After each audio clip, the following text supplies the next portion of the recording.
on like first the safety and security of Israel, and then figure out the rest. And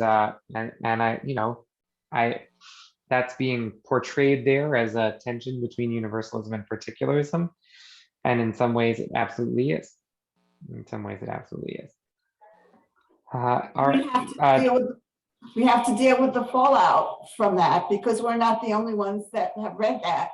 Other people of other religions have read that, and what do we say when they question us? With regard to the historicity of the Bible, Well, no, with regard to the commandment to massacre everybody who's not Jewish. Well, we don't have a commandment to massacre everybody who's not Jewish. We have a specific obligation to destroy Amalek and to conquer the land from the 7 Canaanite nations that pre-existed us there. The command to kill the Amalekite babies, I'm with you. It's very troubling.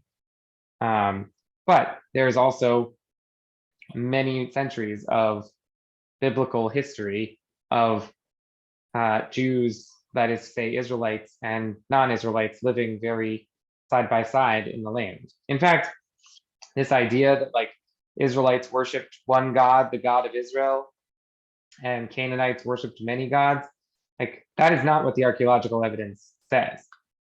Which I'm hoping the Adult Ed committee will bring this archaeologist to talk about Israeli archaeology. And y'all got to come to this lecture if we have it, because it's like really quite amazing stuff. So very cool. All right. So with respect to these categories of universalism and particularism, I think that they're more useful for analyzing our current values than they are for projecting backward onto supposed biblical history. Remember that the Bible was written by particular people with a particular political message and worldview, and over many centuries, and actually multiple worldviews, and we can actually say like the multiplicity of voices in the text is actually, I think, part of what is so powerfully good about our tradition. All right, great. So any other thoughts lingering from last week's class before we jump in to this week?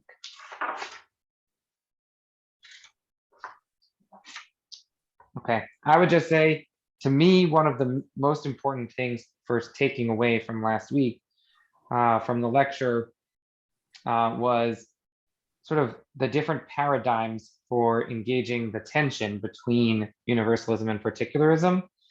And she spoke about sort of a balanced approach, which seeks to find a middle ground between universalism and particularism. That's the approach that sort of says, I give my money like equally, or I balance my tzedakah giving between issues that are local, right? Jewish issues in my Jewish community, right? I give to Federation, JFS, my synagogue, right? And I also care about the world, and that's why I give to Sikkim and the food bank and Mazon and the ACLU, whatever it is that you give to the legal defense fund, whatever it is that you choose to give that speaks to your universal values, that's sort of the balanced approach. There's the conditional approach, which is sort of universalism is great, and Judaism strives for universalism, but only after your particular community has fulfilled all of its needs. And that's a very common thought in Zionism, and it's sort of connected to a kind of messianic approach, which is for universal salvation will come from the bringing the Messiah, which is the fulfillment of the Jewish particular story. So if we can get to the end of our people's particularist story, then that will come with a universalist end. And then there's the sort of synthesis approach, which she was sort of pointing to Sharon Brous as sort of trying to embody, or Ed Feinstein as trying to embody this synthesis approach, where basically you're saying that you can't have universalism without particularism, and you can't have particularism without universalism, and you have to create in yourself not a balance, but a synthesis of these values where both are important. So, and I think that thinking about those different paradigms is very helpful for sort of where we're going in this course. All right, so where are we going in this course? The last 4 weeks, we've been focused on sort of these big ideas of how to tell the story of the Jewish people and what it means to sort of have this these various competing narratives of peoplehood. Okay, what we're going to be looking at for the next few weeks are the significant modern and postmodern challenges to the story.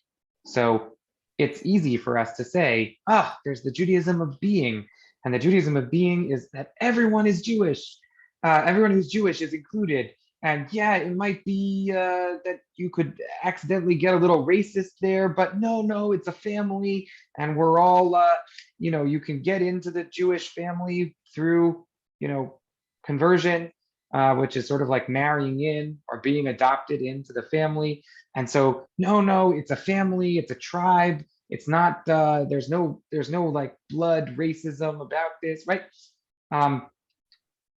My point is, it's all well and good to tell the story, but in our modern period, right, there are going to be real challenges to the story, right? The threat of being called like racist for having a Jewish particularist narrative, like the Judaism of being attacked for being racist, that is a potential critique of or attack on sort of the story of Jewish peoplehood. Okay, and Zionism is racism, right? The idea that Jewish peoplehood is connected to something that is about the supremacy of the Jewish people over all other peoples. That's a real danger in the politics of nations, and that comes up over and over again. It's not the only challenge to Jewish peoplehood. We're going to look at ultranationalism, fascism. That's that sort of Zionism is racism, but like the potential to go there. That's going to take us a couple of weeks because we're going to first define the terms, and then we're going to dive into sort of the moral implications of that. So it's going to be 2 weeks on that. Then, and this is like one of my favorite things about this whole class, in Unit 7, we're going to delve into like the specific case study of Israel's nation state law, which was ratified into law in 2018. You probably remember it was a big deal at the time, and the Israel nation state law is a law which tries to codify a certain approach to nationalism as a basic law of the state of Israel, right? And when we say nationalism, probably thinking Israeli nationalism, or is it Jewish nationalism, right? And so we're going to talk about that. And the lecture there is it's actually not a lecture; it's just an interview with Mohammed Darwashi, with an Israeli Arab, who's going to talk about what it means to feel sort of left out of the Israeli nation state law, because maybe it's too much Jewish nationalism and not enough Israeli nationalism. So that will be a very interesting class. That's in this section. Then we're going to talk about anti-Semitism, which I think is also really important and very relevant to our current moment. And then the accusation of dual loyalties, which which was one of the ones that I was going to bring up as an attack on this Jewish peoplehood story. So that's where we're going. And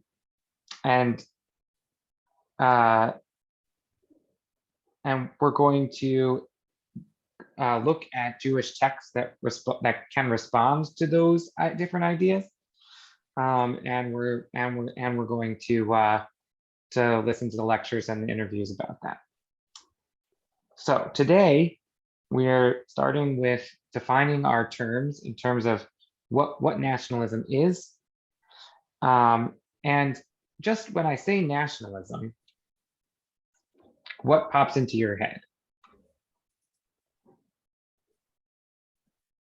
Nazis. First thing. Great, right? So Nazis. Right. So when we say nationalism, and maybe Nazis, and so right, nationalism. Yeah. If nationalism is immediately tied to Nazis, right? Yeah. It's like got some negative connotation to it. Yeah, Bob. For the motto, "My country, right or wrong." Okay, right. Nationalism means sort of like ignoring the faults. of America your- first. That's it. Yeah. Right. Whatever we Okay. do, Yeah. Yeah, I was going to Steven. say, I'm glad we got something else between this and the Nazis, but yeah, Donald Trump. Yeah. Okay. Yeah. Great. Right. So there's a nationalism, Donald Trump, right?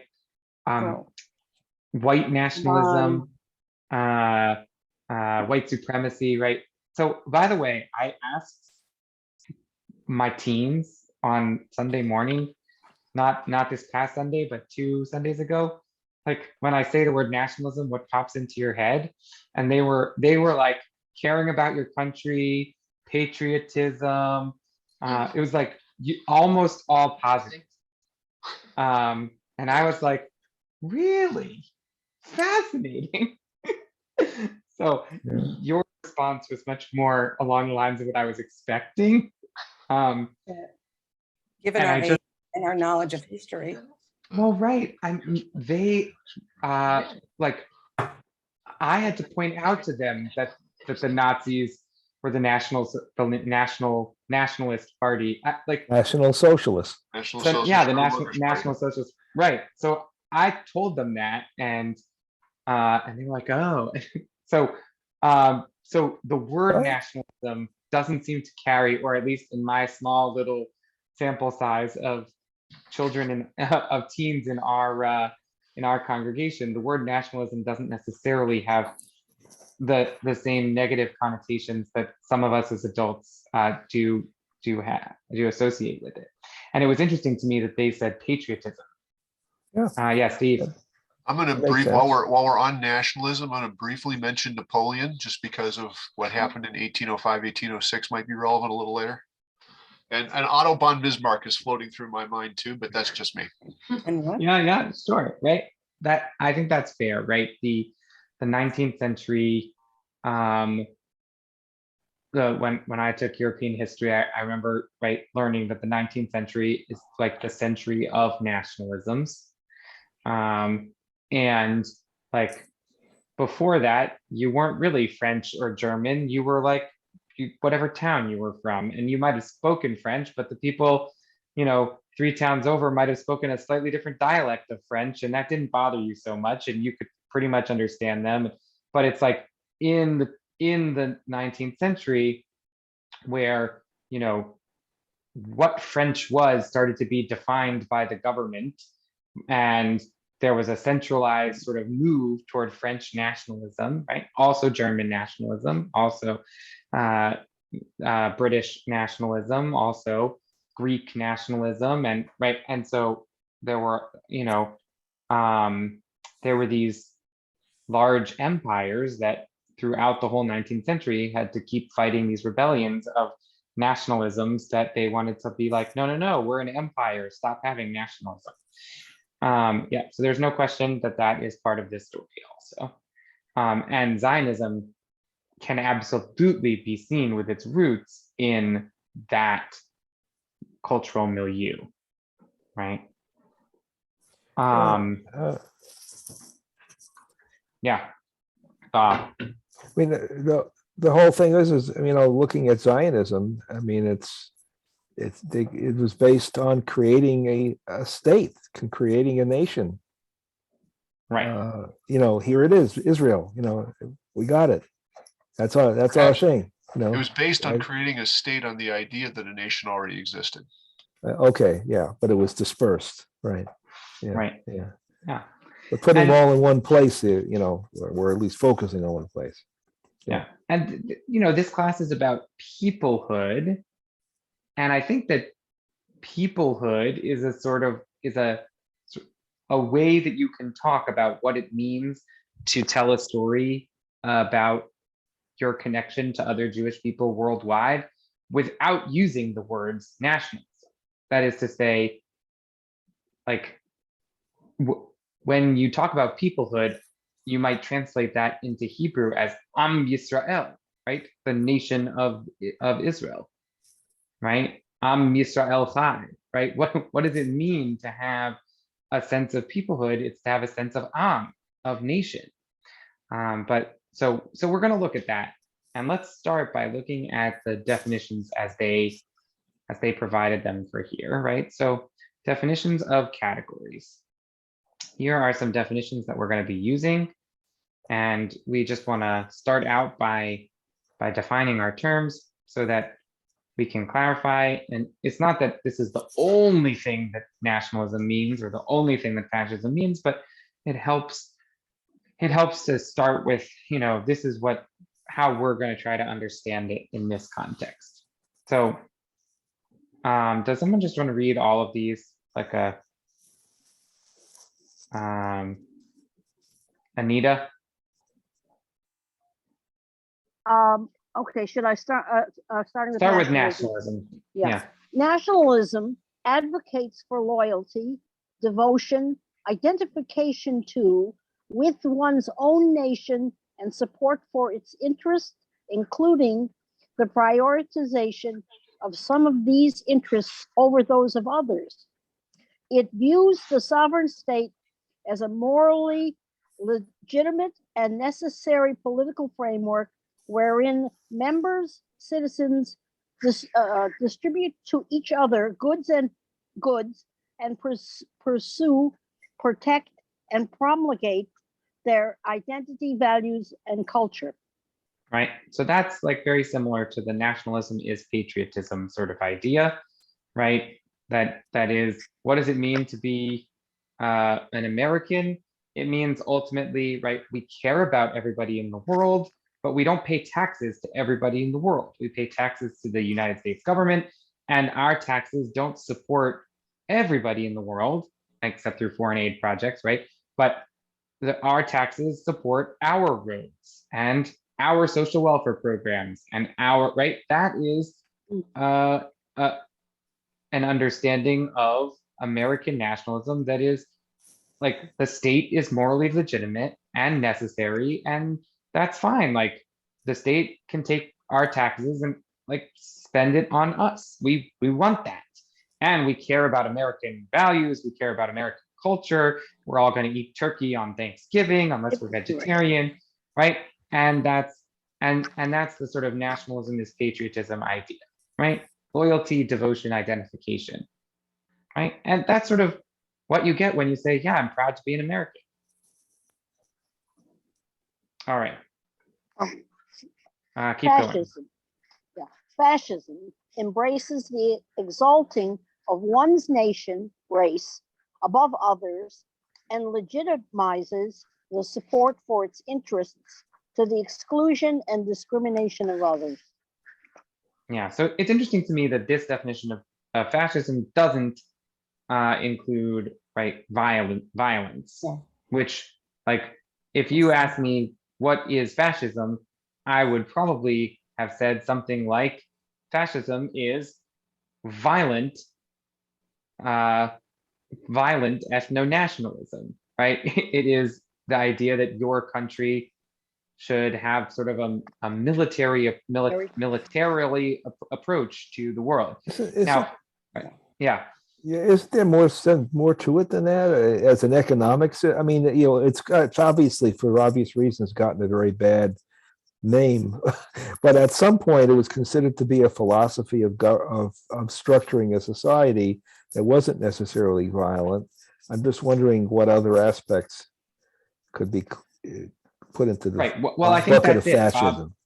I think that's it. I think that by like, it's not that they're saying that the militarism or the violence isn't a part of fascism, but that at its core, at its essence, you could be fascistic without being militaristic. At its core, what it is exalting your nation, the Übermenschen, right? Your nation is better than all other nations. And because of that, right, the needs of our nation are way, way more important than the needs of other nations. And I think that that naturally leads towards violence towards other people, because if you don't consider them to be legitimate or as legitimate as you, then you can just take their stuff by force. And so, right, so I can see how that, right, so they're trying to boil it down to this, like, this is what makes it, I still find it when we, relevant, but yeah, boss. no, let other Chris go first. I think the definition that Steve posted was a very, very good one. Right. The form Thank of you, Wikipedia. authoritarian ultranationalism characterized by dictatorial power. yeah. I Mhm. think And I think force. Yeah, I think we've Yeah. always seen it associated over, particularly in the second, the first half of the 20th century with brown shirts and black shirts and young pioneers and the young Nazi League and you know where Hitler Youth. yes, that's what I meant, and you know where you can't even trust your own children. Yeah, but also regimentation seems to be a big part of it too. Yeah. Yeah, I was gonna say the image Very of the tight, so- fascists, the all the bundle tied together is really about the subordination. The group interest takes absolute priority over the interests of individuals within the group, and the Wikipedia definition gets at that, and the one from the course materials misses it completely. The other thing I don't like about the Wikipedia definition is it assumes that fascism is a rightist movement, which it has been historically, but there's certainly a complete possibility of having a left-wing fascism. There's no problem with that. You had Cambodia, which ostensibly was left-wing communist, Right. and Right. certainly China. But they all end up going to the right anyway. They may start left, but they almost always end up right. Well, I think what they end up is extreme, but extreme, like on the extremes sort of circle back to each other, but I don't think that they are, I don't think it's like, also left and right, I think is that's not necessarily the most helpful. So I agree with Steve that right, the Wikipedia definition is challenging. No, so look, I think what they're trying to do is to be able to say, ultimately, right, Israel is nationalistic, but so is every country. But nationalism does not necessarily mean fascism. And here's the difference. The difference between nationalism and fascism is that fascism is about the exalting of your nation or race over all the others, whereas nationalism is about loyalty to your nation. And I think that that's useful, right? Because when we say the word nationalism, we often think of Nazis, but the Nazis really took it to this very like fascist place. So let's keep going. And I think it's helpful to like pull apart these definitions, but also to acknowledge that this is where the course is coming from, and you know we can disagree with it, of course. Yeah, great. Keep going. Ethnicity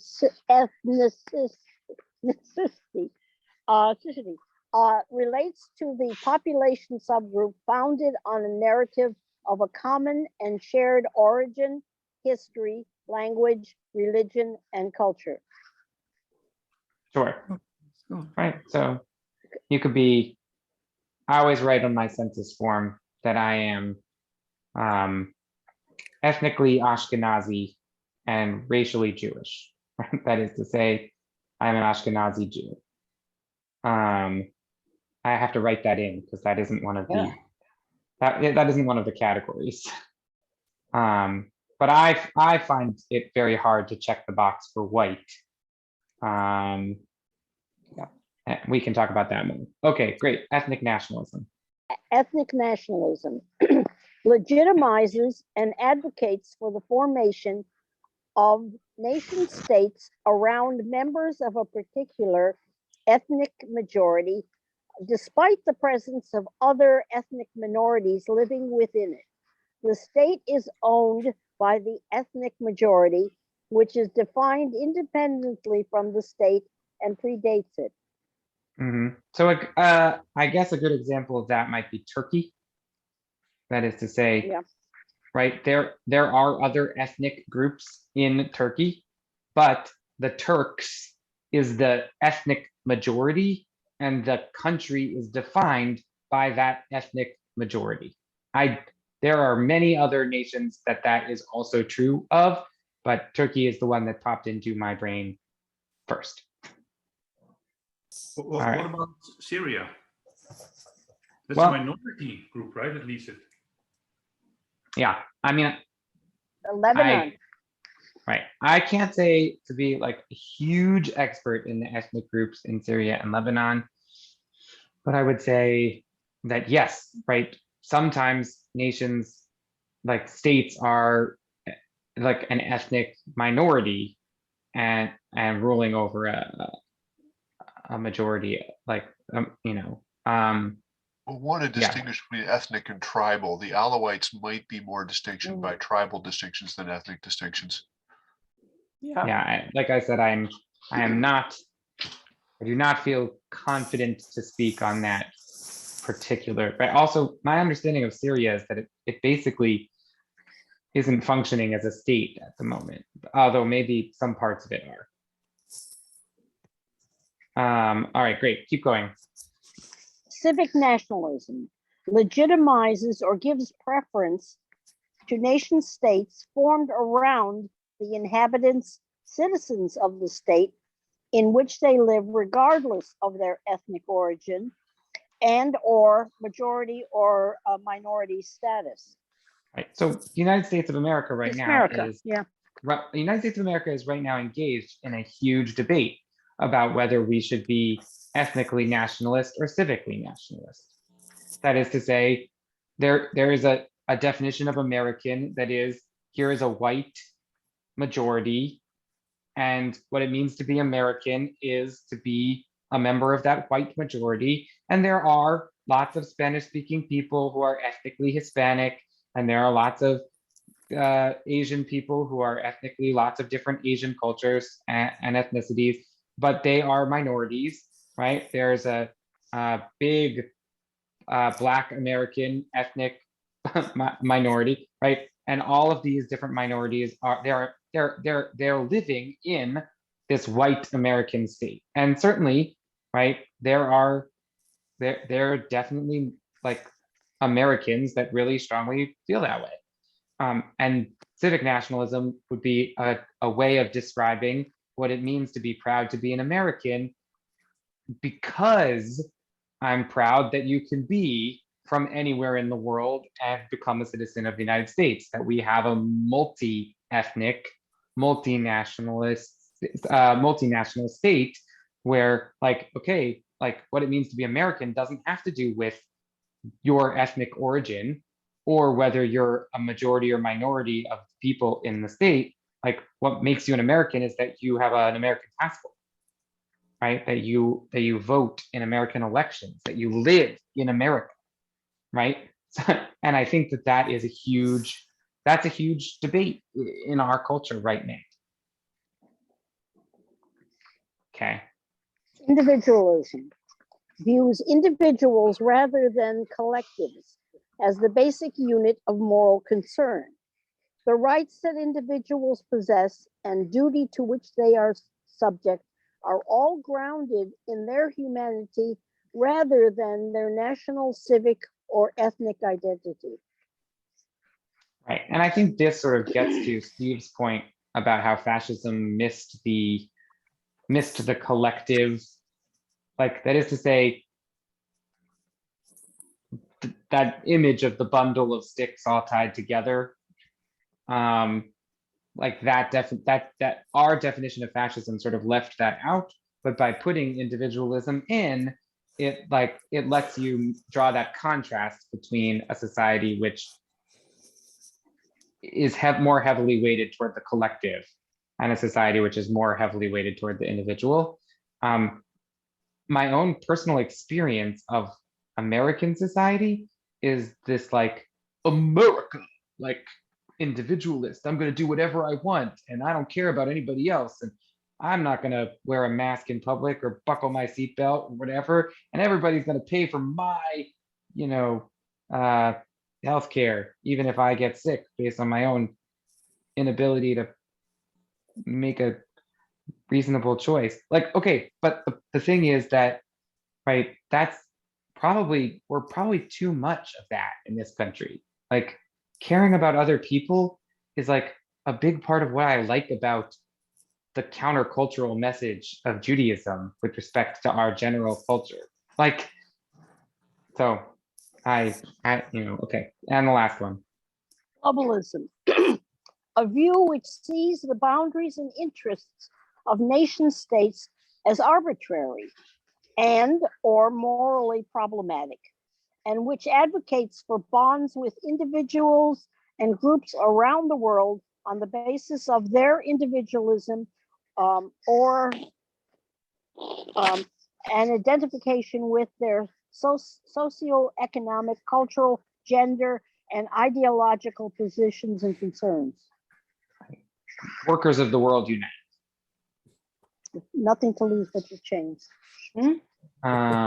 Yeah, right. So socialism is a globalist idea, or potentially globalist idea. Yeah. Some socialists are globalists, not all. Okay, that is a more accurate way of saying it. I feel like Marxism is an example of like a socialism which is globalist. Okay, so or Trotsky. right. And when my siblings, for example, claim that they are anti-Zionist, they point to their globalist identity and say, we're against all nations. I'm against all nations. Oh, my personal bias is that then those same people seem to be very strong advocates for a Palestinian state, which it feels to me like you're missing something in your definitions if you think that it's okay for that group to have a nationalist state that's an ethnic nationalist state, but you're claiming to be completely globalist and against nations. But that's just my own personal bias. Yeah, bias. Can you be globalist and nationalist at the same time?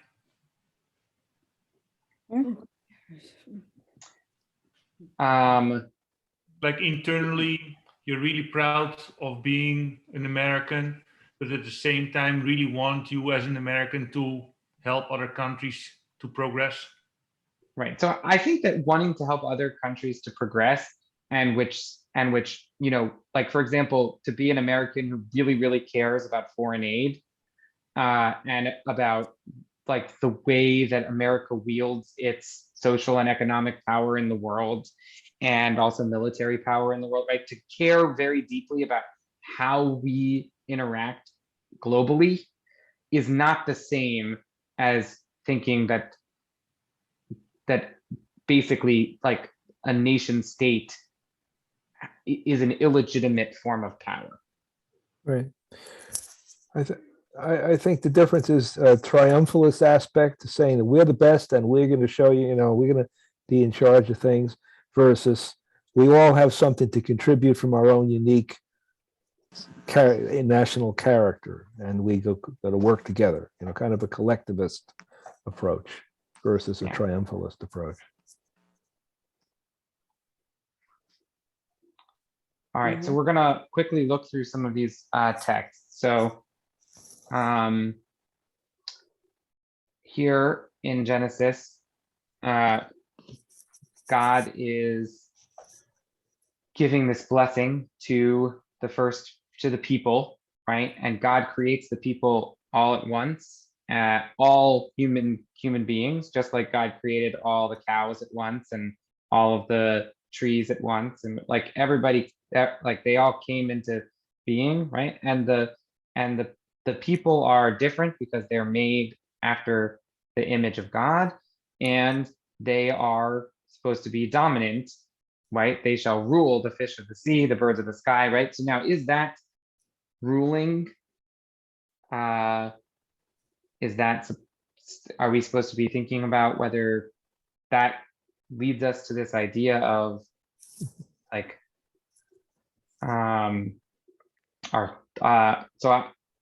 human beings above all other creatures? I'm not really sure. Okay, let's move quickly on. Whereas in the second chapter of Genesis, there's this whole other way of thinking about what humanity is. First, God creates one single human being and then divides that human being into two, male and female. And the job of that human being was to name the creatures and to tend and care for the garden. Okay, it's a very different sort of model of what the human story is. I want to get to the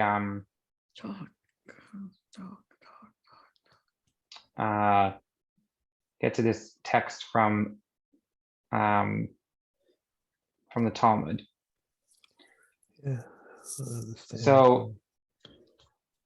So here the Talmud is describing what it means to have relationships with people who aren't part of your group. Okay, so it says a wife of a chaver. Chaver is the word here for a member of the rabbinic community.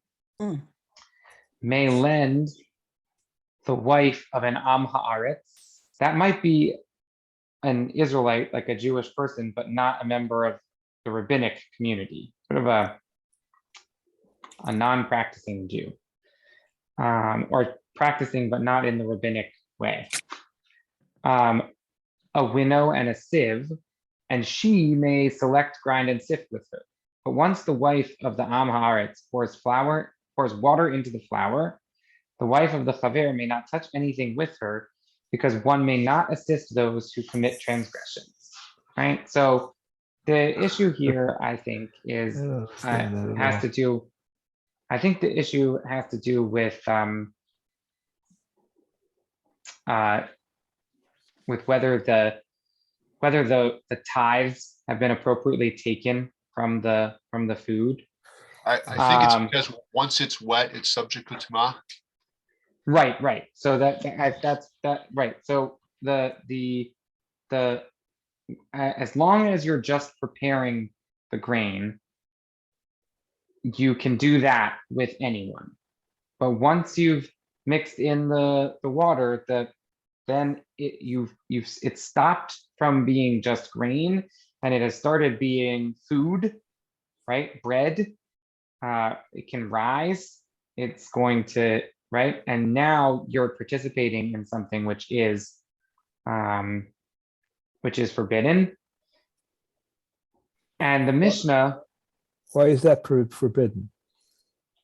So I think it has to do with the assumption is that the folks who are not in the rabbinic circle, that is, if you're not a chaver and you're an Am Haaretz, then that means that you haven't done your appropriate tithes and you Okay, haven't yeah. been careful, you haven't been careful about your ritual purity, and you haven't and then because of your lack of care to follow the law, there's a presumption of sinning, even Okay. if the act itself is relatively unsinful. The You're not presumption taking- is that you're yeah. now participating in something which is not allowed. Okay. Now the Mishnah does say that you're allowed to do this kind of thing, mipnei darchei shalom, right, in order to keep the peace. Okay. And the category of mipnei darchei shalom, they are bringing the we're going to hear in the lecture, this category of mipnei darchei shalom is a category which is useful for trying to understand this how we relate to the in-group versus the out-group, which is one way to think about nationalism. Like, that is to say, your group versus the broader group. I think that Danielle Hartman is going to say it better than I just did. So we can talk about it again after we watch the lecture. Yeah, Bas. Come on, let's go. Is this practiced by people still? Not to help non-Jews bake bread, or not to help non-practicing Jews bake bread. I do not think that this is exactly Steve is looking it up in Gittin.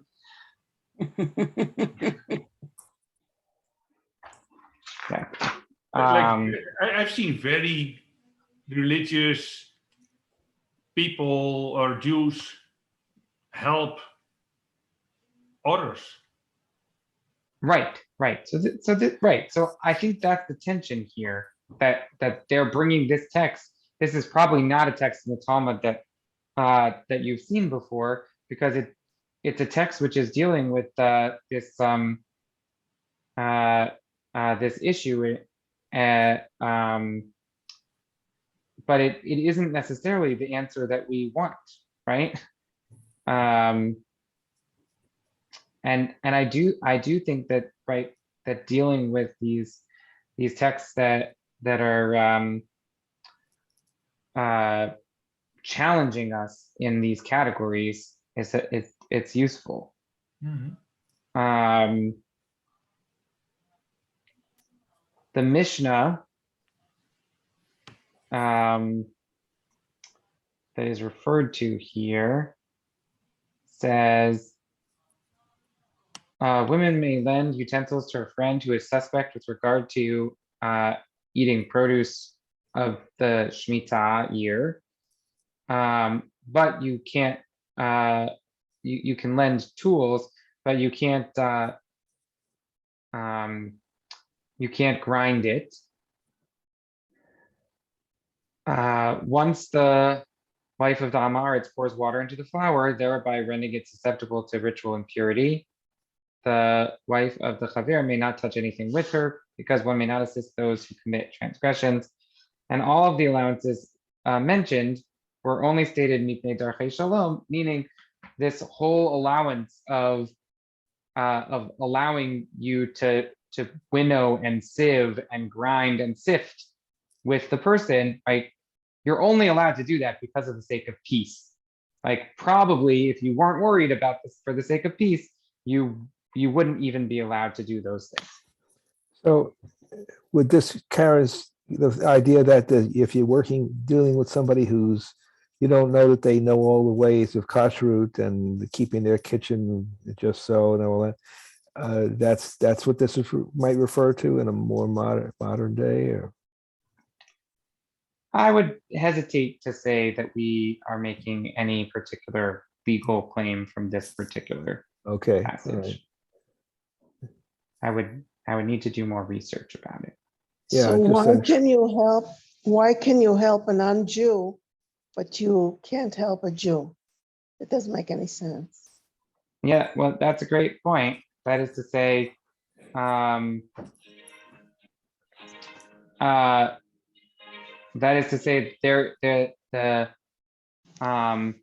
this question of policing your community boundaries and whether, right, whether somebody who's more other is actually, it's easier sometimes to help them than a person who is a part of your group but not practicing.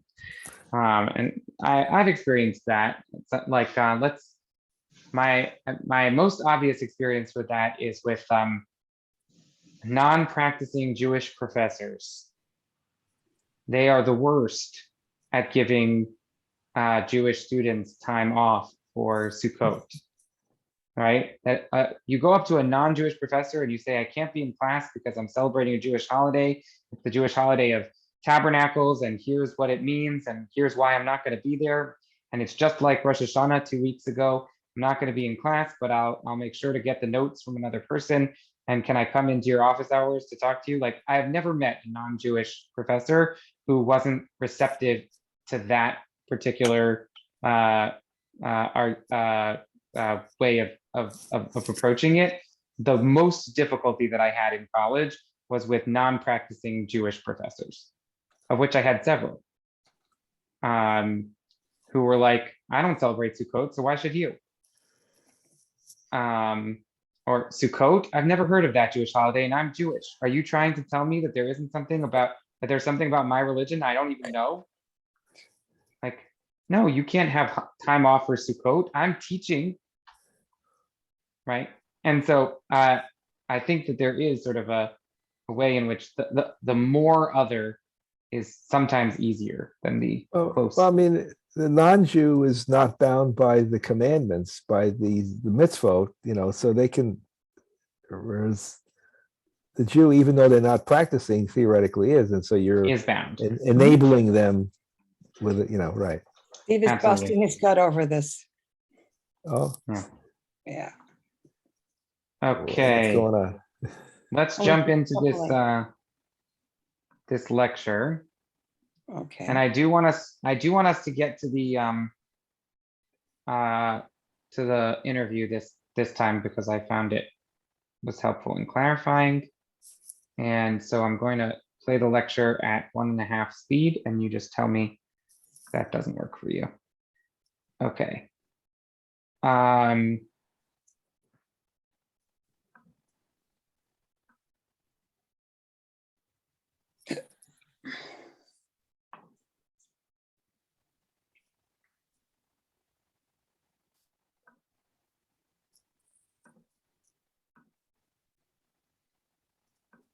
Hello?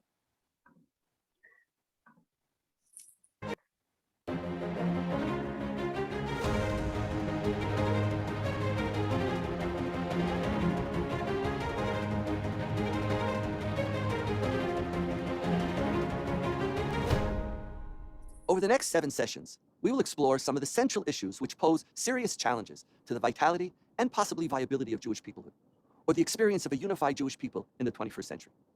As we have seen, Jewishness at its core involves a collective identity and consciousness. Throughout our history, this awareness was challenged by ideological, religious, cultural, and geographic differences which threatened to pull us apart.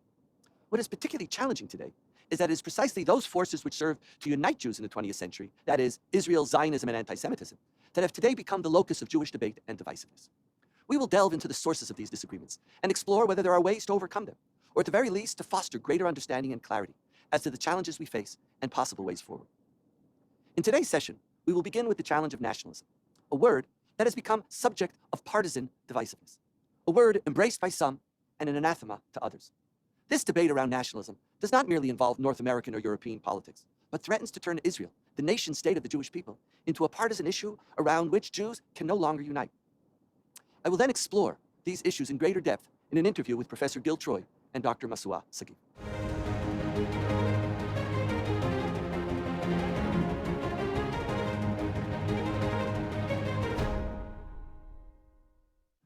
Let's begin with the definitions which you studied in the source book.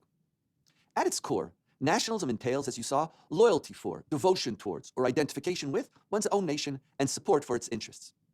Now, such support inherently and necessarily involves the prioritization of some of these interests over those interests of those who do not belong to one's nation. In addition, nationalism involves the belief that the sovereign state is a morally legitimate and necessary political framework where members or citizens distribute to each other goods and pursue, protect, and cultivate their identity, values, and culture. Before unpacking this category, it's important to conceptually distinguish it from ultranationalism and fascism. These associations are particularly significant in light of the 20th century fusion of these three categories within Nazi Germany. As distinct from nationalism, the common definition of ultranationalism entails the extreme devotion to or advocacy of the interests of one's nation. And this is what's really critical, regardless of the effect on any other nation. Fascism, which contains within it ultranationalism, is a category whose definition has been debated for decades. Some positing that it involves a cult of tradition, a rejection of modernism, fear of difference, contempt for the weak, and the idolization of machismo. Others add characteristics of racism and authoritarian charismatic leadership. For our purposes, the key features is the ultranationalist dimension of fascism, of exalting one's nation race above others, and legitimizing the support of its interests to the exclusion and discrimination of all others. For our discourse today, the critical difference between nationalism and fascism lies in distinguishing between those who have loyalty to and those who exalt one's nation and race above all others, between those who prioritize some of their national interests above those of other nations, on the one hand, and those who legitimize the pursuit of the interests of their nation to the exclusion of and discrimination against all others. Another way of clarifying the difference between nationalism, ultranationalism, or fascism is by distinguishing between the two different definitions of the term discriminate.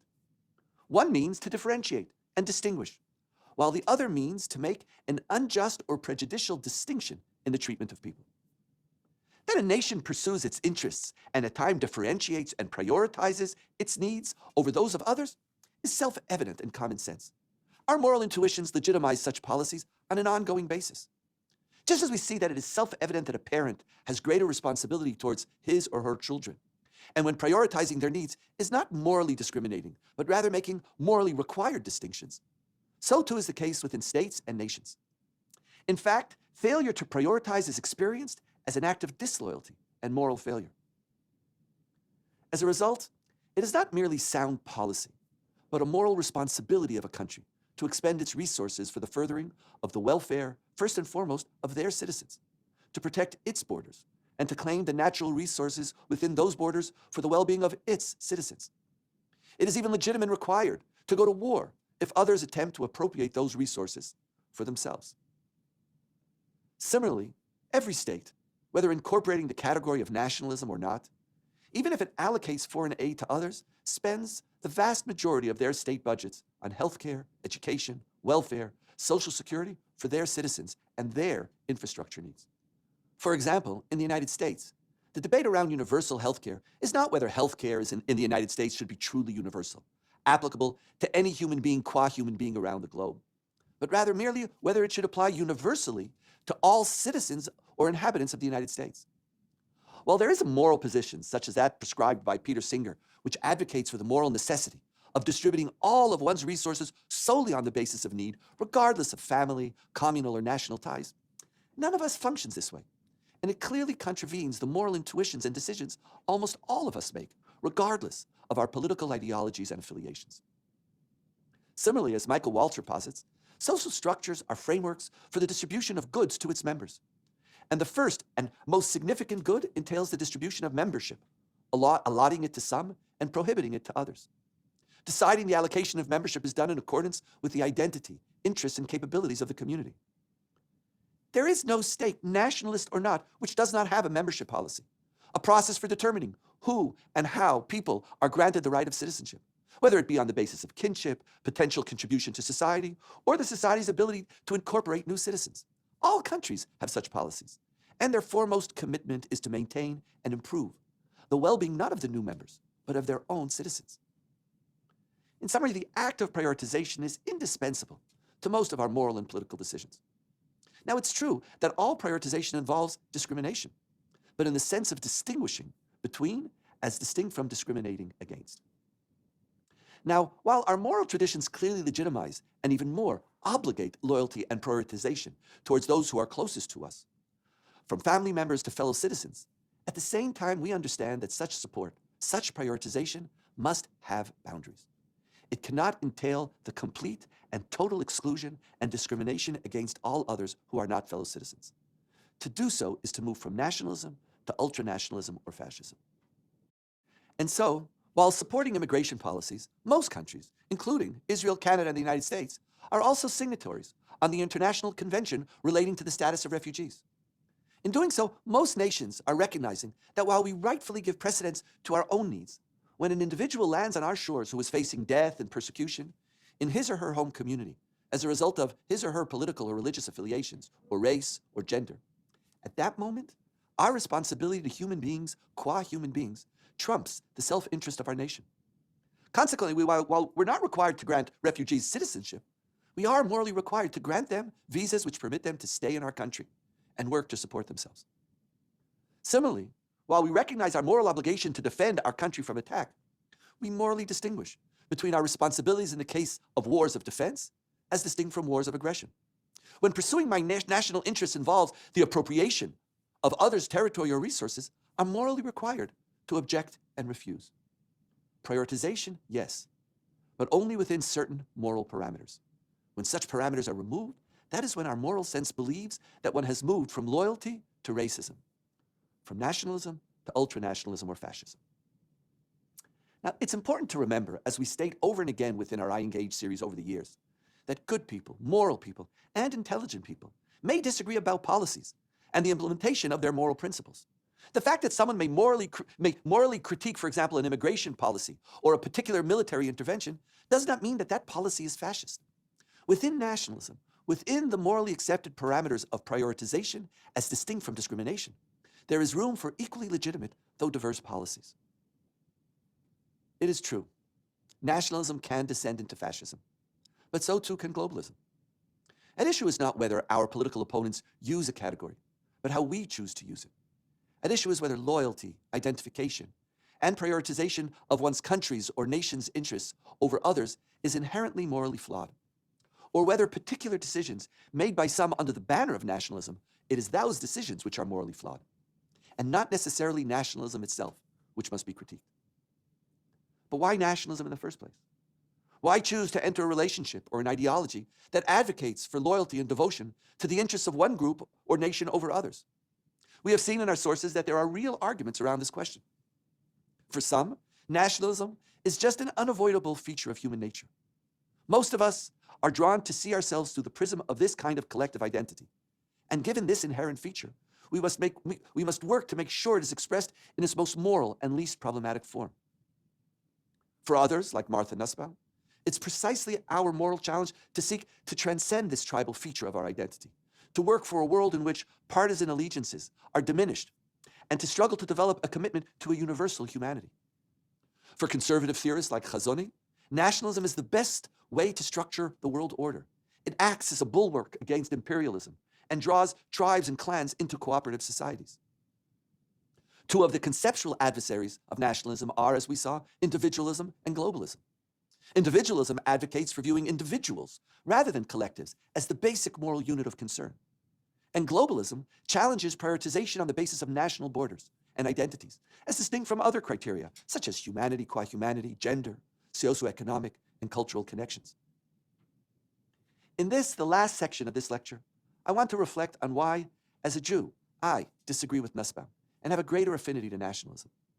In doing so, I do not intend to belittle its moral challenges, nor to argue for the incoherence of globalism, or as Yoram Khazoni posits, its moral dangers. I do not define myself as a nationalist because it embodies all that is good in humanity, while globalism all that is bad. I believe that such characterizations are false and intellectually simplistic. I believe that both nationalism and globalism can suffer from corrupt, fascistic tendencies, but that both can also be redeemed from them. I am a nationalist because it simply more accurately reflects my moral intuitions and perspectives about myself and my relationship towards others. It is therefore the framework that I choose to morally improve, and whose potential moral abuses I choose to fight against. I believe that it is not only, as Yuval Harari argued, that human beings have a unique capacity to tell stories, but rather that our moral intuitions and truths emanate out of the stories on which we were raised. We do not make moral decisions, as John Rawls posited, from behind the veil of ignorance, but rather from within the particular moral, intellectual, and cultural narratives within which we reside. Moral philosophy is thus principally an attempt to uncover our general moral intuitions and to carefully ascertain, without bias or sloppiness, their moral consequences. As I reflect on nationalism, therefore, I inevitably return to the stories that my tradition has taught me about human beings in general and about my identity as a Jew in particular. I refer to this story, using Michael Sandel's language, as a narrative of an encumbered self. It should be noted that this lecture owes a great debt of gratitude to Michael Sandel and his work on justice. Now, a word on my or Michael's choice of language. Encumbered literally means to be restricted or burdened. For some, this has negative connotations. But in the context of my story, and I believe Judaism itself, it has no such association. To the contrary, it defines for me the essence of humanity and the foundations of our relationships and moral responsibilities. I love being an encumbered being. I love the way it challenges me and pushes me higher. I understand, however, that some of you may feel differently. Choose then a different word: responsibility, accountability, or the like. In general, I believe that we need to learn that what is critical in our discourse with others is not the categories they use, but their meaning and implication. Discourse between us will improve when we do not allow ourselves to shut down the moment someone uses a category that I object to. So please, stay with me. Now, in giving an account of the story I heard from my tradition, I recognize that it assumes gender presuppositions and power relationships that neither I nor many of you accept. Gender identity in this story is binary alone, male and female. The family is exclusively heterosexual, and the power structure clearly patriarchal.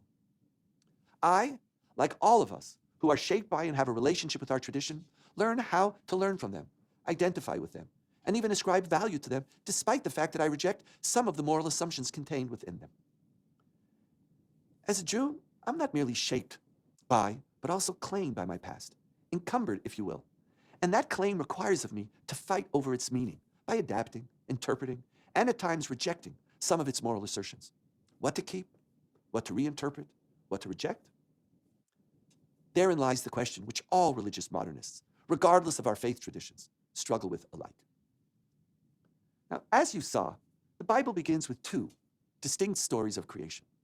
In the first, in Genesis 1, human beings are created in the image of God, male and female. A singular human being is created. Like God, this individual is alone and is challenged to be like God, and in many ways replace God as the master and ruler of the universe. Our tradition learns from Genesis 1, particularly from the singularity of the first human being, the lesson of the infinite significance and equality of every individual human life. But it doesn't teach us anything about this human being. What did they do? How they felt? How they responded to the challenge of God?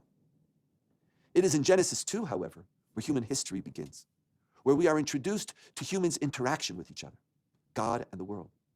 And it is the human and their story in Genesis 2 that begins the narrative which serves as the foundation of the entire biblical account.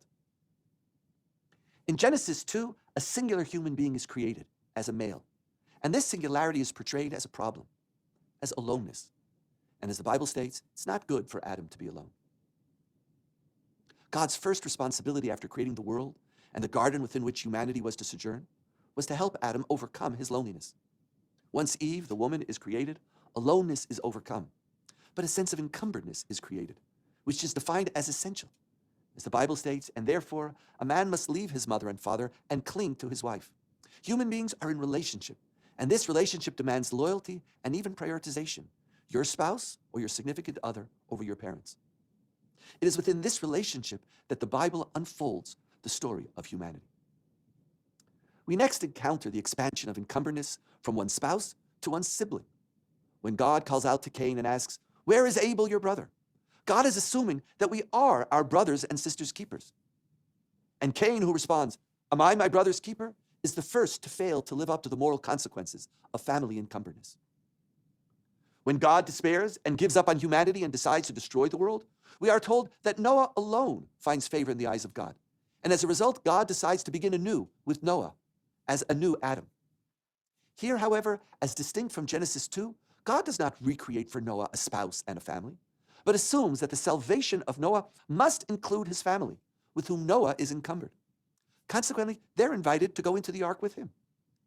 With Abraham, this encumberness continues and gives birth to a new family, ultimately the children of Israel and the Jewish people, rooted in Abraham and Sarah, Isaac and Rebekah, and Jacob and his wives, Leah and Rachel, Bilhah and Zilpah. When God calls Abraham and says, "Go forth from your native land, your homeland, from your father's house, to the land that I will show you," God in essence commands of Abraham to disencumber himself from his father's family origins and attach himself to God. And in return, God attaches God's self to Abraham and his descendants forever. Following Genesis 2, Abraham is not asked to detach himself from Sarah, but rather, similar to the story of Noah, it is a covenant which assumes the core family bond of Abraham and Sarah. And it is this bond which gives birth to the family which ultimately becomes the nation. With Abraham and Sarah, the Jewish family and ultimately the Jewish people become connected and bound to each other. However, we're not merely encumbered by a family connection. With Abraham, as you saw in the notion of the covenant of being, we begin to be encumbered to a particular story and past. Over the next 50 chapters in the Bible, we are taught and told our story. It's neither a beautiful story nor one which is morally uplifting. There is no attempt to beautify it, quite to the contrary. By leaving it untouched, our tradition is teaching an essential lesson of Jewish encumberedness. The beauty of the story lies simply in the fact that it is ours. We are commanded by our tradition to read this story over and again and to teach it to our children over and again. We are commanded at Passover to become storytellers and to tell our story to our children. We are commanded to not merely tell the story, but to see ourselves as part of the story. A person is obligated, our tradition teaches us, to see themselves as if he or she was personally redeemed from Egypt. Encumberedness, however, is not merely defined by a theory of our origins or by the stories we tell. It shapes the core ethos and ethic of our identity. Our heroes, whether they are the Hebrew midwives Shifra and Puah, or whether it is Moses himself, are depicted as individuals who are singled out due to their deep sense of responsibility to their people. As Moses famously critiques the tribes of Reuven and Gad in Numbers 32, who he thought were going to separate themselves from the rest of the people, "Are your brothers going to go to war while you stay here?" The narrative of encumberedness requires a sense of profound responsibility. This ethos further unfolds in the laws of the Bible. As you saw in Leviticus 19, Jewish ethics is an ethic of peoplehood, outlining your responsibilities to your siblings, your kinfolk, your friend, your people. Now, it's not that the Bible assumes that one has no moral responsibilities to human beings qua human beings. Genesis 1 and 9 clearly teaches us the opposite. Leviticus 19 itself also teaches that the stranger is to be treated as one of your citizens. But rather, the lesson is that the principal story of the Bible is about the details of one's particular responsibilities to one's particular people. It's not that these responsibilities exhaust all other responsibilities. The purpose is not to exclude or discriminate, but to locate one's family and one's people as the core sphere of identity and outline one's moral encumberedness which ensues. Are your brothers going to war while you stay here? Are your brothers going to be hungry and you not take responsibility? Are your brothers going to be in need and you not see yourself as part of the solution? What is fascinating about Leviticus is that our responsibilities to those who are not our people are also grounded on our being encumbered beings. In this case, encumbered by the story of my people, for you were strangers in the land of Egypt.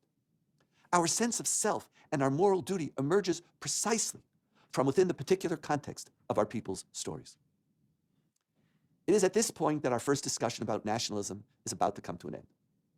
As a Jew, I think about nationalism within a context of my people's story, which views human beings as encumbered, family, people, nation, and the story which has accompanied us. As a Jew, I am encumbered and connected to my own people. The core question that we now face is not, I believe, the question of the legitimacy of encumberedness, but its consequences, its boundaries. Does it demand or entail a move from prioritization to discrimination? This is particularly significant in the context of the modern state of Israel and the return of the Jewish people to power. It's one thing, as you saw in the rabbinic discussion, to argue for prioritizing a Jew's needs over those of an idolatrous non-Jew, who we saw as an enemy and as an individual who seeks our harm, or to be responsible to those outside of your community only in those cases where it is for the sake of peace. In other words, when it serves your personal interests. It's another thing altogether to advocate for distinguishing between Jew and non-Jew when you are a majority in your own nation state, and where citizenship is shared with members of other national identities, or to be a beloved minority within a nation and to prioritize your own. Who is your own? It's no longer clear. We will pursue this issue in greater depth in the session on dual loyalty. But within the context of this discussion on nationalism, The essential challenge is the boundaries of our loyalty.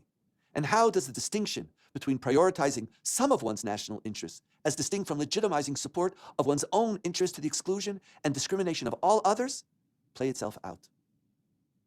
To build off the text you learned in Tractate Baba Metzia, when does the preference you give in giving tzedakah to your own move from prioritizing to discrimination? How we answer this question will determine the value we can ascribe both to nationalism in general and to Jewish nationalism and Zionism in particular. Thank you.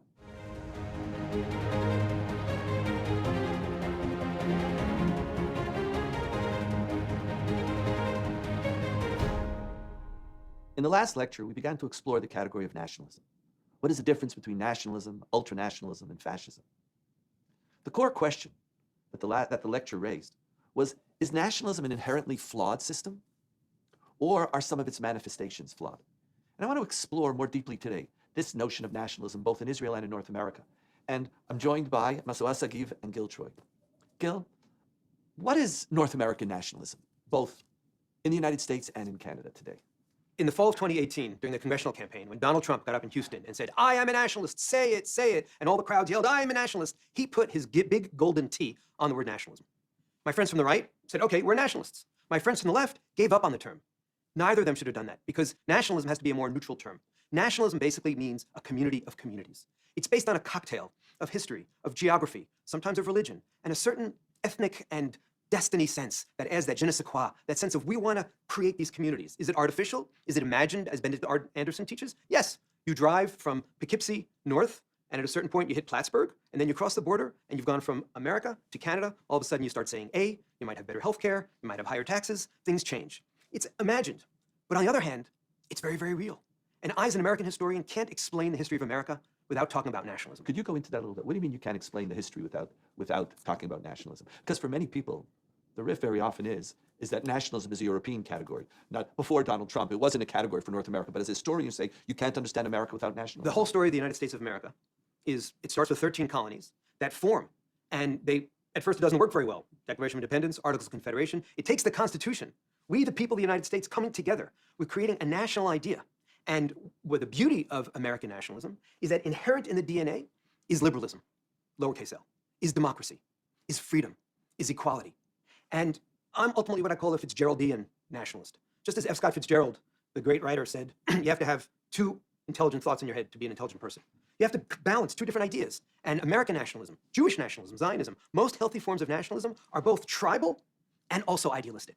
And that's the tension. And so these days, when someone just takes the tribal side and says that's nationalism, I go, whoa, you've gone too far. But also when someone goes in and just tries to hijack the ideas and human rights and doesn't have that sense of connectedness and doesn't have that sense of home and doesn't have that sense of poetry and doesn't, yes, have that sense of imagined irrationality, they're also off. So we have to be careful that we're not citizens of the world, because I ultimately believe the best way to be a good citizen of the world is first being rooted in your community and going from there as a launching pad to help others. But at the same time, don't go so deep into your own story that you create these big, high walls that keep everybody out. Now, you use the term rooted somewhere. Israelis are rooted. Maybe we're rooted for 3,000 years. How do you understand Israeli nationalism? You said we're rooted for 3,000 years. And I think that's the main cause for problem in defining what is Israeli nationalism. Israeli nationalism is really Jewish nationalism today.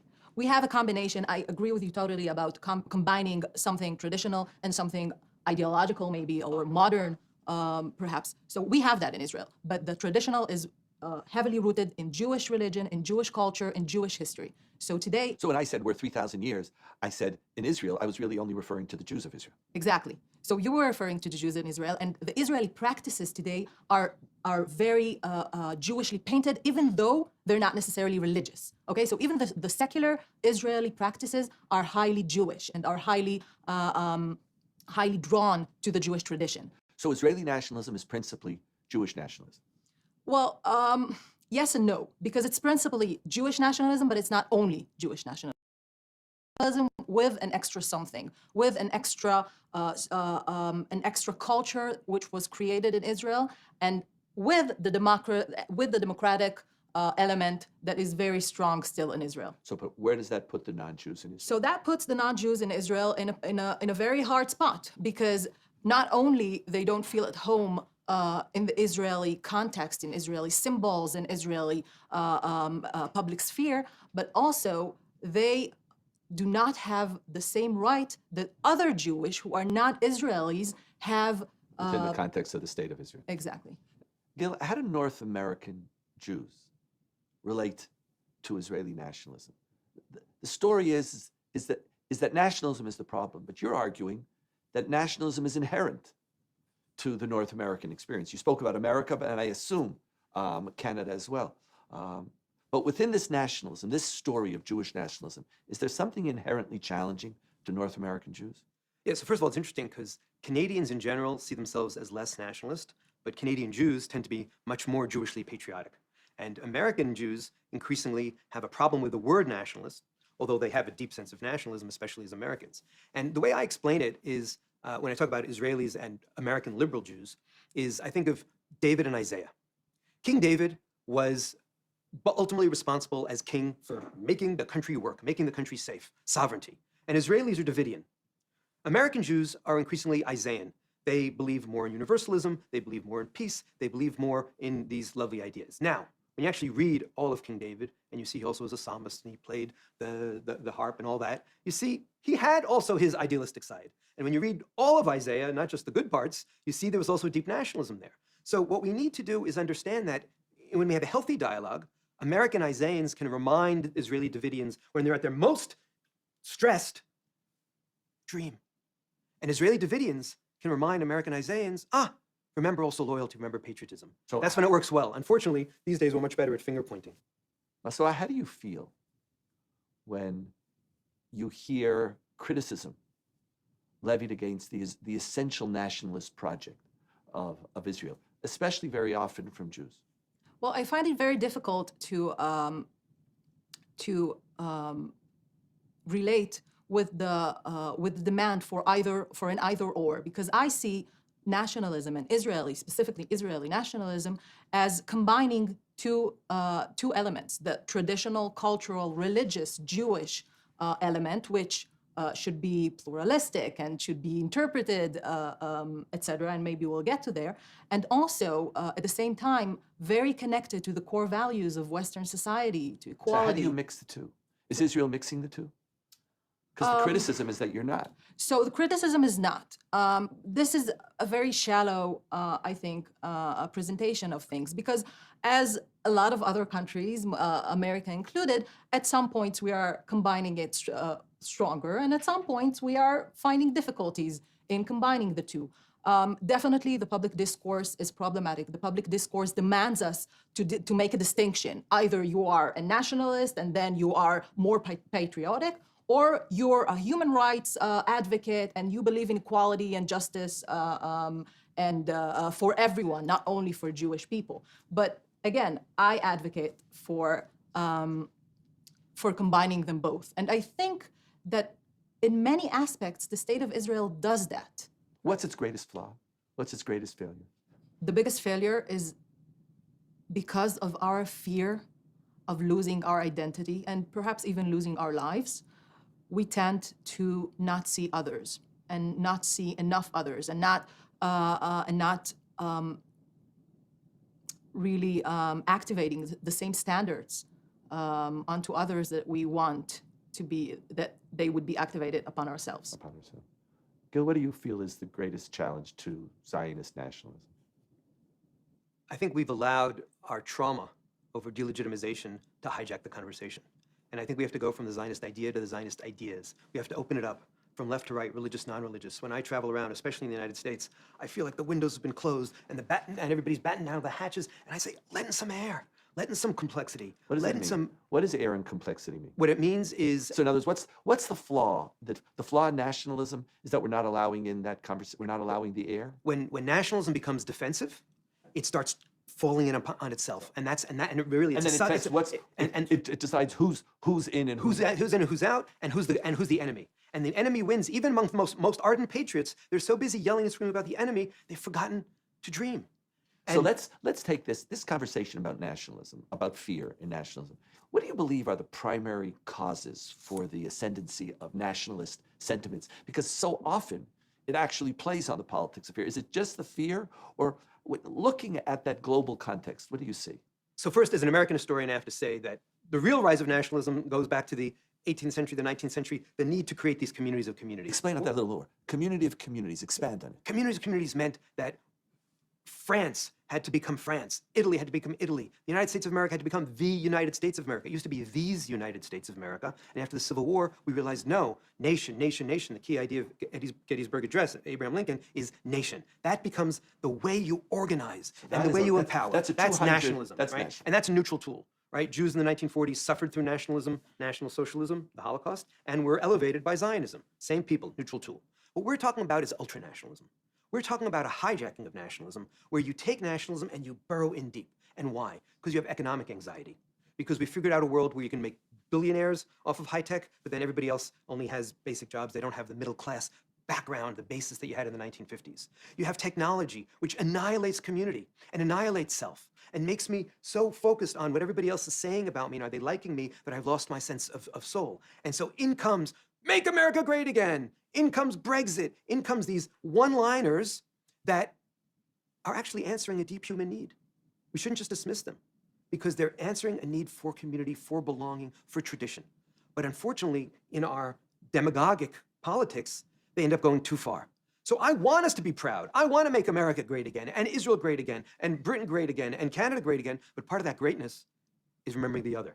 Part of that greatness is remembering democracy. Part of that greatness is being what my mother said, being a mensch. Part of that greatness is liberal nationalism, not tribal nationalism. Let's go with the Jewish category of menschlich nationalism. Menschlich nationalism. How do you understand this Like- global? Oh, you want to? I'd like to add, Please. actually, one of the prominent sociologists in Israel, Nissim Mizrahi, asked a question a few years ago.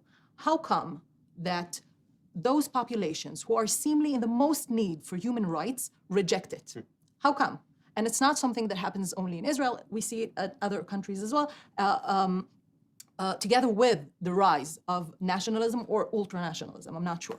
There's this self-destructive ideology that its advocates are basically hurting themselves the most. Exactly, because they are the most discriminated against, and they are the poorer, and et cetera. How come they don't want justice?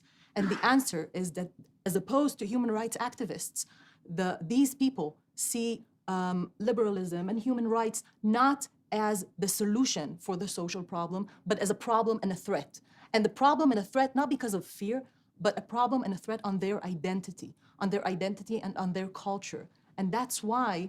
How? Speak about that a little more, because you're speaking about the primary cause is the hunger for identity. Exactly. And that trumps, to play on a word, the other issues. So the universalistic politics says we have no borders, there's no difference between us and them, and everyone should have the same core of rights, and really there's no difference. But there is a difference. There is a difference in human nature and human culture. There is a difference between us and them. We don't have to hate them in order to be us.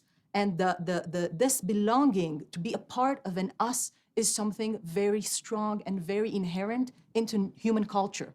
So when I advocate for no borders or for universalistic politics, it threatens my sense of identity. My sense of identity, exactly. Let me. Both of you are clearly nationalists, and we're all nationalists here. And so, three nationalists talking and having a lot of fun, and it's a really safe space because the question is, how much do we agree with each other? Can we agree more? And how do we create this moral nationalism? And how do we balance it? But there is an intellectual challenge. There are competing ideologies, whether it's individualism, globalism. What is the ism that is most powerful in your mind, that gives nationalism its run for its money? In the elite world, in the university world, the ism is postmodernism, is globalism, is universalism.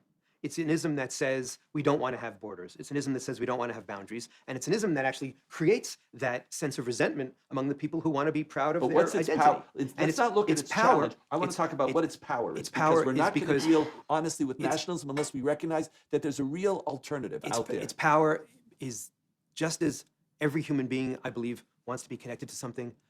Most human beings also want to soar. Most human beings want to dream. most human beings want to pull out and be good and reach out to one another. Most human beings want to be a part of something greater than themselves, and you start saying, okay, well, where's my boundary? And you keep on going beyond and beyond and beyond, and there's something beautiful. So there's what's beautiful is getting rid of the boundary? There's something really beautiful myth about of being transcend. without- This is the dance. This is F. Scott Fitzgerald holding two conflicting thoughts in your head. It's to live without the real competition to nationalism in your mind is the fantasy or the aspiration or the dream to be without boundaries. There's a rush when you sit and speak to somebody who's not like you. There's a rush when you have a conversation that transcends language or culture or country or race. But there's also a rush when you're connected, and that's that I the know. dance. That's So the that's the dance. dance. And we your- shouldn't negate the beauty of either. Yeah, for us nationalisms that I know, but I want what's the alternative that you feel is morally and intellectually and emotionally compelling? Well, first of all, I think equality and justice, because these people say, well, nationalism causes wars and it causes injustice and it causes discrimination against the poor and the colored and the non-Jews in our case in Israel. So I think these deconstructive theories as post-nationalism and post-modernism and even socialism help us really, it enables us to see what's wrong with nationalism and where it can be hijacked to the other side, because it can be hijacked to the other side also. And they help us see the ill use, perhaps, in nationalism. Very often, the argument is that in North America, more than nationalism, the really compelling alternative is not universalism, but it's individualism. What's your take on that? The greatest gift of North America is the ability to be an individual, the ability to be born free, the ability to roam, the ability to be your own person, the ability to have freedom and power and money. Because that right? very often, I remember like my father used to argue that there's more freedom in the subways in New York than there is in all of Europe.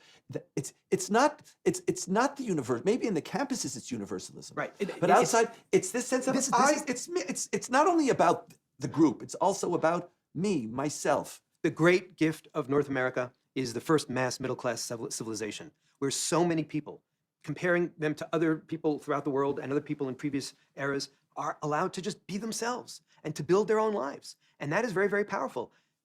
And the challenge is, how do you harness that for good and not just make it... Now, as someone who made Aliyah, how was it? What's the individual... Israel's very, very different. I speak about myself as an incumbent self. There's almost an antithesis. Is that what you experienced, and how did you experience the shift? So when you come to Israel as a North American, you're on one hand swept up by the sense of us, the sense of community, the sense of history, the sense of tradition, the joy of Shabbat, the joy of feeling like everybody's... It was very exciting. You feel like you're finally on the same page with everybody else, while also remembering that it's complicated. Because you sometimes also feel suffocated. You sometimes feel like, oh my goodness, where's my... When was it most suffocating for you? For me, the pride that you have when your son and daughter goes off to the army is also balanced by the sense that you no longer... That's the worst one, You're no longer in charge.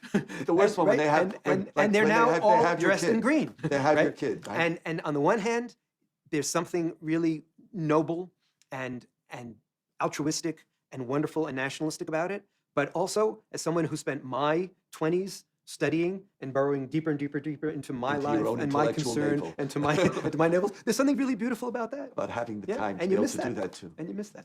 We've spoken very theoretically. On a practical level, how do we create Dimensionless nationalism that should be Jewish nationalism? So the problem that we face concretely is the problem of social cohesion in Israel, because we have 4 tribes. We have the non-Jews, we have the religious, the national religious Jews, the ultra-Orthodox Jews, and the secular Jews, and they live apart from each other, and they learn, and they are educated apart from each other, and we don't hear each other's voices in the media, in the public sphere. We don't see each other even in most of the Israeli public sphere. So when the different tribes don't see each other, nationalism could tend to be ultranationalism? Exactly. Is that in essence your exactly, because when we don't see each other and we don't talk to each other, then perhaps people with interests can insert fear to our dialogue, to our non-dialogue, really. and insert fear from, first of all, existential fear, and even not only cultural fear, because a lot of people in Israel are afraid from a non-Jewish state, what would happen, but we don't see each other and we don't meet each other, so we can't talk about it.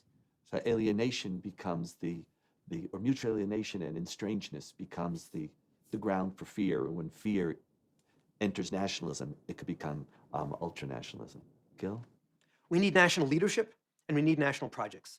Think of the moon landing on the American side and 9/11 and Barack Obama's election, when all of a sudden 75% of the people decided they felt good about electing an African-American president of the United States. And think of Christmas and think of Thanksgiving, those moments that pull you out, sometimes for better, sometimes for worse. Pull you out of what? Pull you out of yourself, pull you out of your own narrative, Pull you and out of get you individualism think and globalism, and make you feel like you're a part of something bigger than yourself, but you're also a part of this thing called the United States of America. So what does Israel mean? On the Israeli side, we've had the negative. We've had Entebbe. We've had 6 Days of War. But we also brought over 100,000 Ethiopian Jews. We've had moments where we felt like we were bigger than ourselves, that we could do something, that we could change the world. We could build the kibbutzim. And now, today, 2 major challenges. One, peace.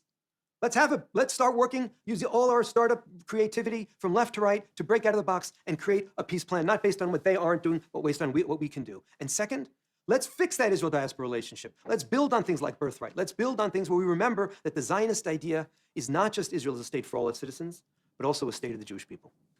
Gil? Masua? Thank you.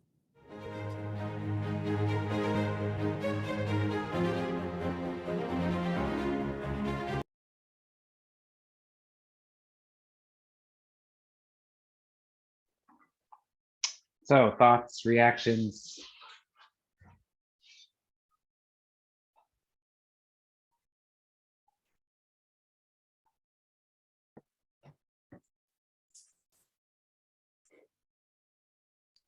I certainly wanted to hear Masua speaking more about what she thought needed to happen very concretely in Israel to make these dialogues possible and to find universal goals or goals that everybody can agree on to bring those 4 tribal elements together. So it's interesting. I do think, right, it's hard to say that this curriculum, which they finished in 2019 or 2020 or whatever, it's hard to say that now in 2022 in February it's outdated, but there are like, it's not that it's outdated, right? You can't, these things are still hugely prevalent, but it's frustrating to me to not have them engage with the current like government of Israel, which is the first government of the state of Israel that includes 3 out of 4 of those tribes. Right? That is to say, there aren't the Haredi parties in the current government, but all the other groups are represented and like represented very strongly, And the Arab, including and the Arab population also. right, including the Arab population. Yeah, they're one of the 4. So I do think that like it would be nice to hear more from Masua, but I think what she was pointing to is creating the kinds of civil and political policy things which would force a certain kind of cohesion. Perhaps more inclusion of Israeli Arabs in the army would help with that, right? So anyway, yeah, other thoughts? Most of the discussion of potential Israeli national projects or past achievements of the Israeli state were very explicitly Jewish ones. Yes. The conception of what the Israeli nation will be embedded in assumption that it would be intrinsically Jewish, and which is why I think they didn't talk very much about how the Arab minority would be included in, because I don't think the way they've constructed the terms of the proposal is going to make that possible. And conversely, if you're not Israeli but you're Jewish, and you're like, wait, if those are Jewish things, but they're not but I'm Jewish, but I'm not Israeli. Are you roping me into this or not? Mm. Yeah, I think that's right. Right. And Gil Troy's he's a professor at McGill, I think. So he was speaking, he's our North American, the North American context. Obviously, I think has some Israeli background also.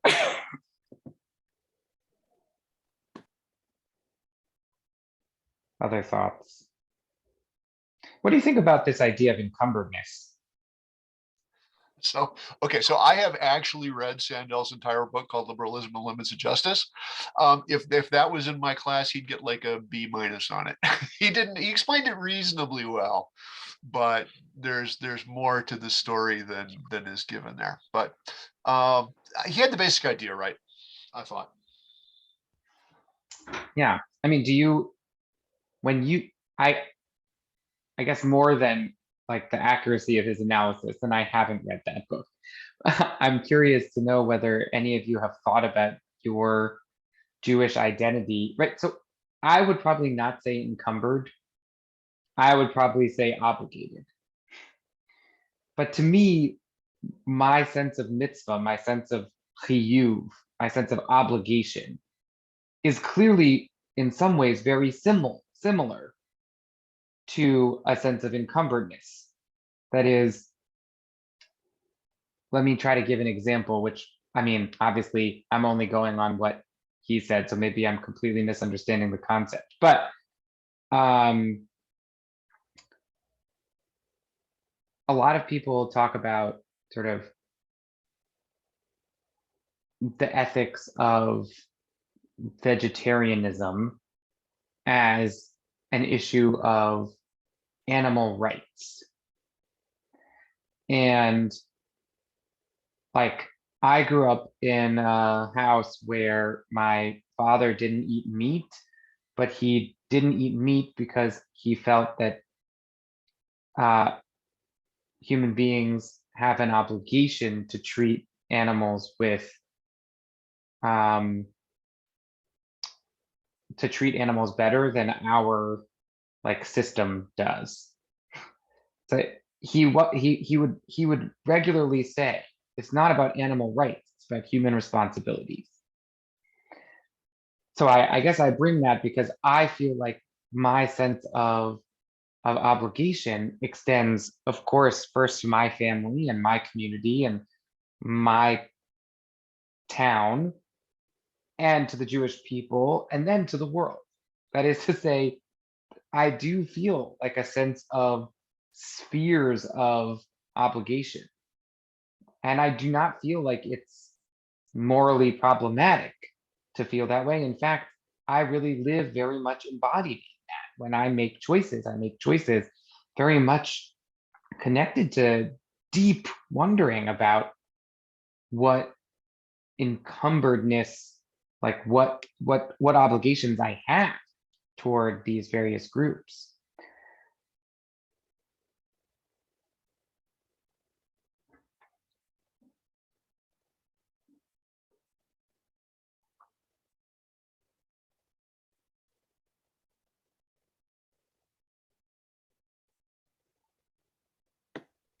I guess I was thinking about encumbredness, obligation, responsibility, which all sound very onerous.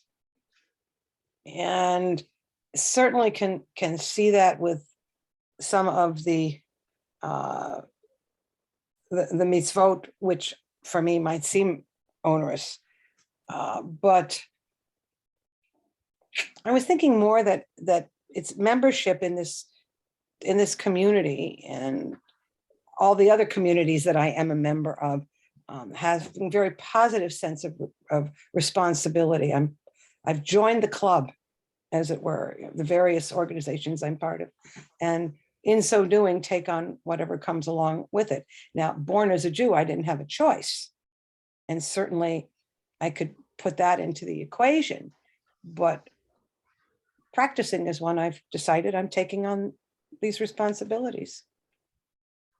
I don't like the word encumbered. Well, he knew you wouldn't. I'm sorry? I said, Daniil Hartman knew that you wouldn't like it. He was very clear about that. Yeah. Well, isn't encumbered meaning just limited in some ways? So what you take on as the boundaries you respect within your actions, around your actions? It can, at least in the way that Sandel uses it, but I think Yeah. Hartman was catching this correctly in the way he wanted to use it.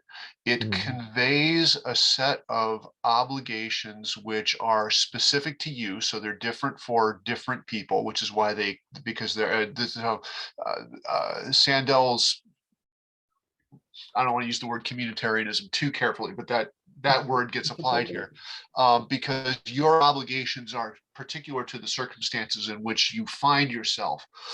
It's not obligations towards a group you join voluntarily, which you could have refused to join. That would not be what he means by encumbered. It really is a case, it embodies the sense that it is obligatory. You have to do it. It's not a question of you choosing to limit yourself in a way. It's a question of you coming in with that limitation preordained, and the combination that set of limitations that you have are specific to your circumstances, and people in different circumstances have different. So you're born Jewish, you're born, he talks a lot, Robert E. Lee, about what is it? So Lee was a Virginian. So, and Lee was clearly felt limited by that in his decisions in 1861, that he did not do what he wanted to do, but he felt that he was obligated in a way that someone who was not a Virginian would not feel obligated. And in that sense, I think the analogy to, okay, you happened to be born Jewish, therefore you come with obligations you didn't choose, but which nonetheless are moral limitations of what you can do that are particular to your Jewishness and possibly are also to other members of the Jewish community. Yeah, I think everybody should also make sure when you're reviewing from this class to look at Yoram Hazony's piece and the background reading, where he says, I have always thought that to be a nationalist is a virtue. This is not only because the order of national states is the best political order, and it is an admirable thing to devote oneself to moving this old earth a step closer to such a political order.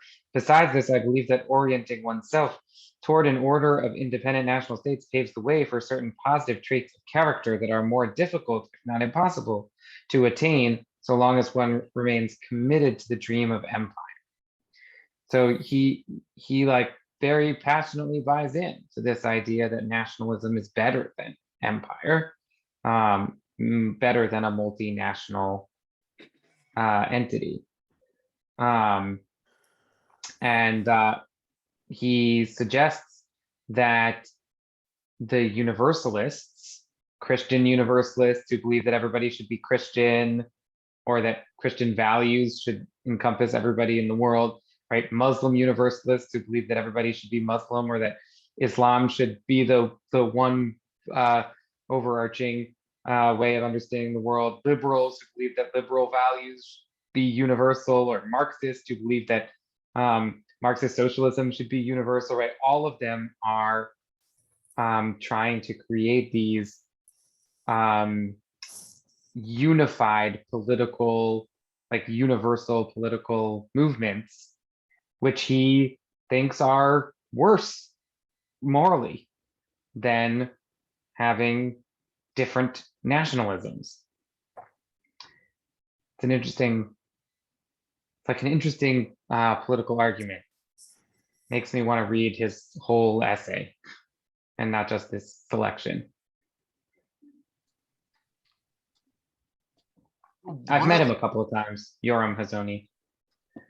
One of the problems with that, though, is that it does require this notion that I have obligations towards the interests of my national group or my community. It doesn't have to be a national group, but in the case of Levy, it's clearly going to be. Unless that obligation to your group, to your community, to your nation has some kind of limitation that prevents it from completely overriding either your personal desires or your obligations to humanity in general, there's nothing to stop it from sliding into fascism. This is the criticism that's been leveled against Sandel too. Once you say my society has a right to demand that I defend it, or that it has the right to insist that I vote, that I have to participate in it politically, where does it stop having that power? Or if it doesn't have that stopping point, does it generally just become Deutschland über alles? And as far as I know, no one has a good statement about how that group obligation that we have is supposed to come to a limit that prevents it from sliding into the fascism, the ultranationalism. I don't have a good answer either. Yeah, I mean, I guess to me, the biggest thing is to tell a story which contains both voices. And right, how great is it that our Torah begins with two versions of the creation story and not with just one? And so that we get a voice that pushes more toward the individual and a voice that pushes more toward the collective. We have a voice that pushes more toward the socio-emotional and a voice that pushes more toward the economic and political. We have a voice that pushes right more toward the spiritual, and a voice that pushes us more toward that industrial or acts of creation.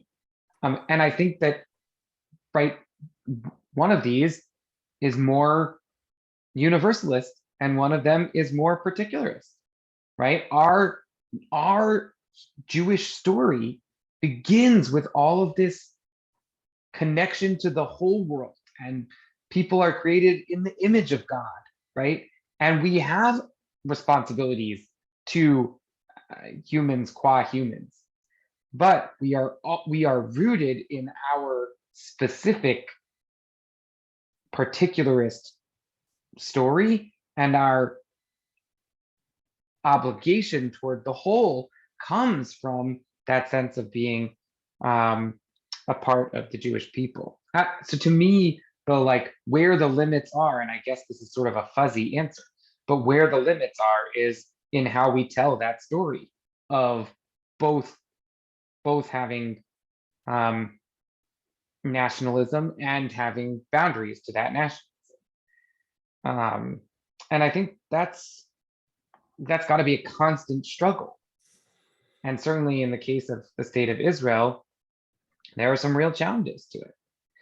All right, so next week we're going to continue this discussion of nationalism and ultranationalism and fascism, specifically as it